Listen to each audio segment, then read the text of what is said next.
Жылдық садақа. Мұсағалиева Дина Омарқызы. Адам мәңгі жүрмейді бұл жалғанда, көнеміз ғой тағдырдың салғанына. Көзімізге ып-ыстық жас келеді, анашым, өзіңізді аңсап еске алғанда. Анама не жақсылық қылалам, барса екен сауап болып бір амалым. Анамды жәннат баққа кіргізші деп, әрдайым бір Аллаға дұғадамын. Алла анамның қабірін жарық қылар, жәннатқа еркін кіргізіп қарық қылар.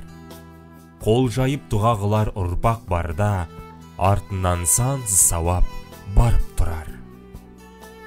Құрметті ағайын туыс бауырлар, құда жекжат, дос жаран, және анамыздың көзін көрген барша жамағат.